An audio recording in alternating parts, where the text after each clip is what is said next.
রাতের পাখিরা যখন সকাল দেখে তখন তারা কি করে, আজকের এই ভিডিওতে আপনাদের সাথে তাই শেয়ার করব।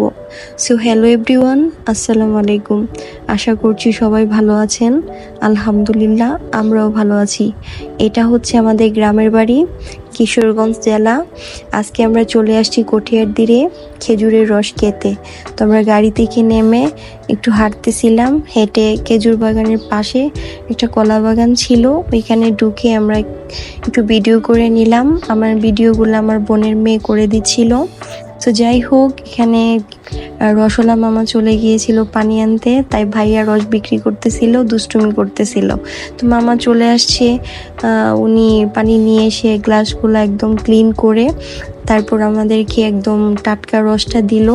সো আমরা এখানে সবাই মিলে একটু ভিডিও করে নিলাম, একটু মজা করতেছিলাম।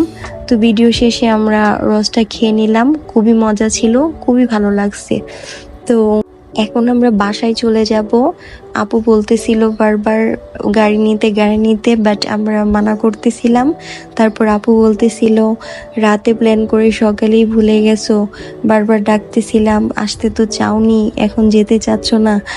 সিরিয়াসলি আপু যখন ডাকতেছিল এত বোরিং লাগতেছিল, বাট বলি নাই, ইচ্ছে করতেছিল না, সকাল উঠতে ইচ্ছে করে না। তাও যদি হয় আবার শীতের সকাল, তাহলে কি ইচ্ছে করে বলেন?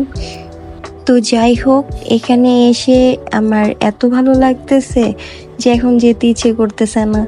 রাস্তায় আমি আর আমার বোনের মেয়ে দুষ্টুমি করতেছিলাম, ভাইয়া বলতেছিল গাড়ি আসবে, বাট দেখেন একটাও গাড়ি নেই, কোনো মানুষ নেই, শুধু কুয়াশা, গাছপালা। গ্রামের এই দৃশ্যগুলো এত ভালো লাগে, এত সুন্দর, না আসলে বুঝতেই পারতাম না যে শীতের সকালটা এত মজার। আসলেই আমাদের দেশটা অনেক সুন্দর। আল্লাহ হাফেজ, থ্যাংকস ফর ওয়াচিং।